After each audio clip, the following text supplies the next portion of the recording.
ठरलं तर मग या मालिकेच्या येणाऱ्या भागामध्ये आता सायलीने मनाचा निश्चय केलेला असतो. काहीही झालं तरी सुद्धा प्रियाला मी सुभेदारांच्या घरची सून बनवणार नाही, कारण जर ती सुभेदारांच्या घरची सून बनली तर ती सुभेदारांचं घर पूर्ण बर्बाद करून टाकेल. आणि त्याचमुळे ती आता कुसुमताईला सांगते, आता ह्या प्रियाला मी सोडणार नाहीये. काहीही झालं तरी सुद्धा या सगळ्यामध्ये तिला तोंडावरती जोपर्यंत आपटत नाही तोपर्यंत मी गप्प बसणार नाही. आणि तिला असा काही मी आता धाक दाखवणार आहे ना की पुन्हा माझ्या विरोधात जाण्याचा ती प्रयत्न करणार नाही, 10 वेळा विचार करेल आणि ह्याचाच फायदा घेत मी आता तिला हरवणार, असं म्हणत आता इकडे सायलीच्या डोक्यामध्ये चांगलाच विचार असतो. तोपर्यंत इकडे आता चैतन्य अर्जुनला सांगत असतो, हे बघ सायली वहिनी खूप उदास असतील, तू त्यांना कॉल कर, त्यांना कॉल करून तू एकदा बोलून घे, नक्की काय झालंय, काय आहे, त्या बरे आहेत का, ही परिस्थितीची जाणीव करून दे. असं म्हटल्यावरती अर्जुन सांगायला लागतो, नाही रे, कुठच्या तोंडाने मी त्यांना कॉल करू आणि कुठच्या तोंडाने मी त्यांना हे सगळं सांगू. असं म्हटल्यावरती आता इकडे चैतन्य त्याला तरीसुद्धा जबरदस्ती करतो आणि सायलीला कॉल लावायला लावतो. इकडे आता प्रिया हे सगळं ऐकत असते आणि प्रिया विचार करते, अर्जुन आणि सायली हे जर का असेच बोलत राहिले किंवा असेच जर का भेटत राहिले तर मला या सगळ्यामध्ये आता माझ्या अर्जुनपासून आता हात धुवायला लागतील, त्यामुळे ताबडतोब मला आता इकडे जायलाच पाहिजे. असं म्हणत ती आता इकडे सायलीच्या घरी यायला तोपर्यंत अर्जुन सायलीला कॉल करतो. अर्जुन सायलीला कॉल करून तो सांगायला लागतो, तुम्ही आज हॉस्पिटलमध्ये आला होतात पण या सगळ्यामध्ये तुम्ही मला भेटू शकला नाहीत. खरंच मला या सगळ्यामध्ये खूप वाईट वाटलं की आज ज्या काही गोष्टी झाल्या ना त्या गोष्टी खूप चुकीच्या झाल्या, खूप चुकीच्या गोष्टी घडल्या आणि आज मी पूर्णाजीला वचन दिलं. यावरती सायली म्हणते, नाही सर, तुम्ही स्वतःला अजिबात हे वाटून घेऊ नका, कारण आज तुम्ही जे काही केलंत ना ते करणं भागच होतं.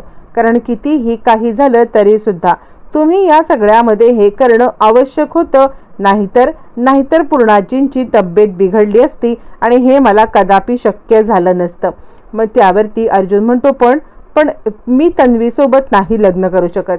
यावरती आता सायली सांगायला लागते, तुम्हाला तिच्यासोबत लग्न करण्याची सुद्धा गरज नाही आहे, कारण या सगळ्यामध्ये जी काही गोष्ट घडले ना तो वचन तुम्ही दिलेलं वचन तुम्ही पाळा. पण मी कोणत्याही वचनात अडकलेली नाही आहे. मी सुभेदारांच्या परिवारामध्ये कधीही प्रियाची एंट्री होऊ देणार नाही किंवा मी सुभेदारांच्या परिवारामध्ये कधीही प्रियाला येऊ देणार नाही म्हणजे नाही. तुम्ही बिलकुल चिंता करू नका. असं म्हणत आता मात्र सायलीच्या डोक्यामध्ये युक्ती असते. फोन ठेवल्यावरती अर्जुन चैतन्यला म्हणतो, सायलीच्या डोक्यामध्ये काहीतरी चाललंय खरं. त्या या सगळ्यामध्ये कोणत्या तरी गोष्टींचा विचार करतायत आणि काहीतरी अशी गोष्ट त्यांच्या डोक्यात चालले की त्या या सगळ्यामध्ये आता नक्कीच काहीतरी करतील.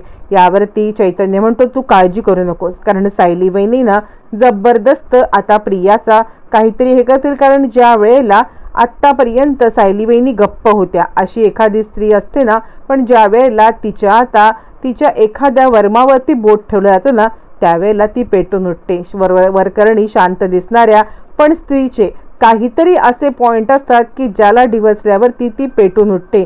काही स्त्रियांना आपल्या मुलांच्या बाबतीत काही चुकीचं घडलं तरी सुद्धा त्या इतक्या विचित्र पद्धतीने रिॲक्ट करतात की आपल्याला वाटतं ही इतकी शांतबाई पण अचानकपणे कशी चिडली.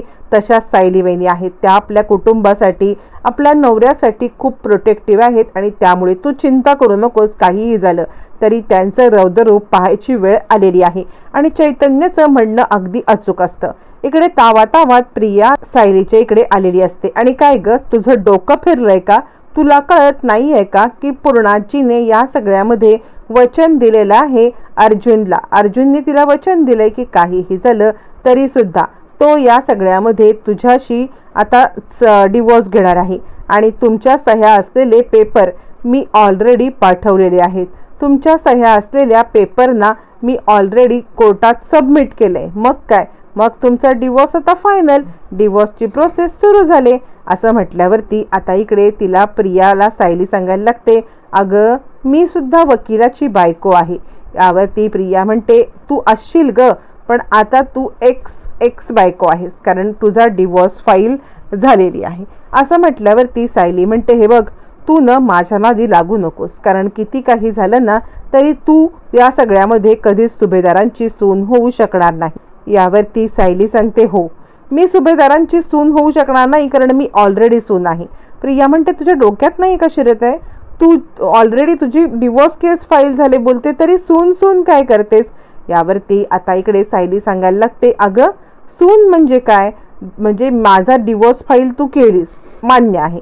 तू माझी जरी डिवोर्स फाईल केस केली असलीस तरी सुद्धा या सगळ्यामध्ये मी पुन्हा लग्न करू शकते ना. तुझ्या आधी मी अर्जुन सरांसोबत लग्न करणार आहे आणि ही मी तुला चॅलेंज देते. तू ज्या दिवशी लग्न करशील त्या दिवशी तू मला आणि अर्जुन सरांना एकत्रितपणे लग्न केलेलं पाहशील.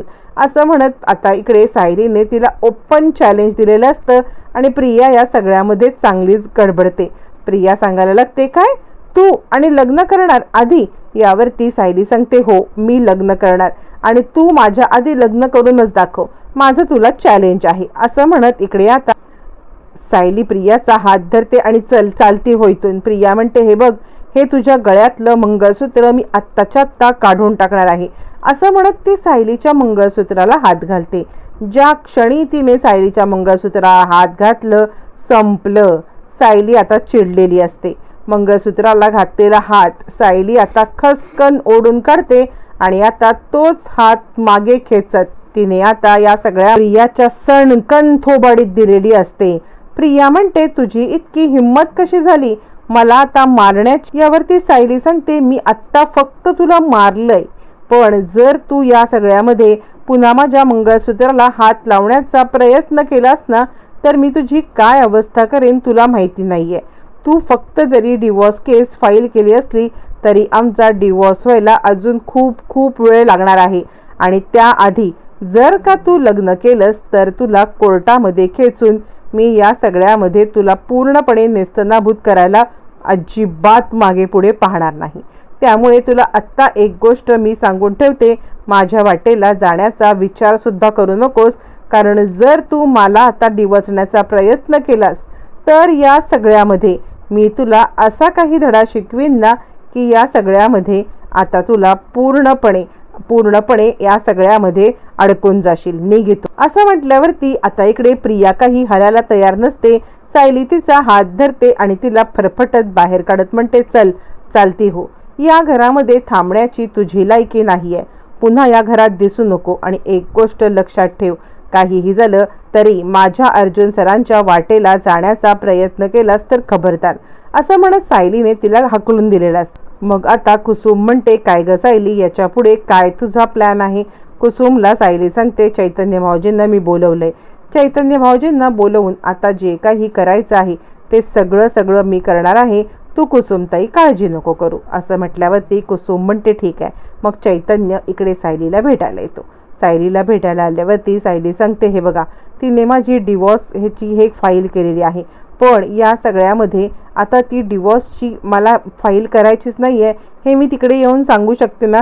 चैतन्य म्हणतो, हो, मागच्या वेळेला सुद्धा तिने हे केलं होतं ना, त्याचा तू आधार घेऊ शकतेस. त्याचा आधार घेऊन आता तू हे सगळी तिच्या विरुद्ध वापरू शकतेस, कारण मागे पण तिने तुझी खोटी सही केली होती आणि खोटी सही करून आता तिने तुला अडकवलं होतं.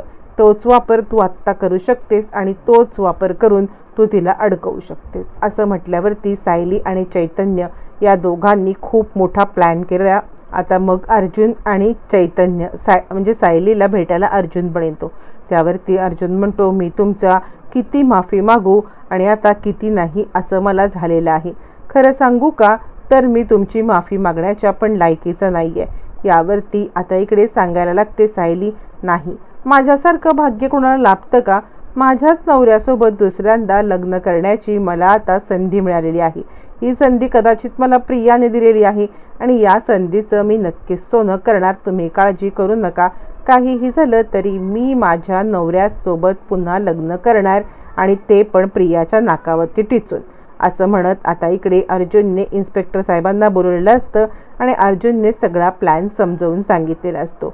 प्रियाची हक्कलपट्टी झाल्यावरती मग आता प्रियाला या सगळ्या प्रकरणामध्ये थ्रेटन करण्यासाठी किंवा या प्रकरणामध्ये हे करण्यासाठी आता मात्र प्रियाच्या विरोधात खूप मोठा पुरावा, ते म्हणजे मागच्या वेळेला तिने केलेलं असतं ते डिवोर्सचं हे सुद्धा उपयोगाला येणार असते. आता या प्लॅनमध्ये प्रतिमासुद्धा साथ देणार असते. प्रतिमाला या प्लॅनमध्ये सामील करून घेतलं जातं आणि चैतन्य प्रतिमाला सांगतो की प्रतिमा, त्यात तुम्हीसुद्धा या सगळ्यात साथ द्या, कारण सायली आणि अर्जुनचं लग्न झालं असताना हे इल्लिगल पद्धतीने होते. प्रतिमा म्हणते, मी सायलीला वचन दिले, काहीही झालं तरी मी सायलीच्या पाठीशी ठामपणे उभी राहणार आहे, तू सांग फक्त काय करायचं. मग पुढचा प्लॅन ठरतो आणि आता प्रियाला या सगळ्या प्रकरणामध्ये अडकवायचं ठरतं. त्यानंतर चैतन्य फोन करतो आणि फोन करून मग तो सायलीला सांगतो, सगळा प्लॅन झालेला आहे, आता प्रियाच्या इथे पोलीस पाठवणं एवढंच बाकी आहे. पुढचा प्लॅन आणि आता सुभेदारांच्या घरात पोलीस आलेले असतात आणि ते सांगतात की सायलीने तुमच्याविरुद्ध कंप्लेंट केली, त्यांचं लग्न झालेलं असताना तुम्ही तुमच्या मुलाचं दुसरं लग्न करताय.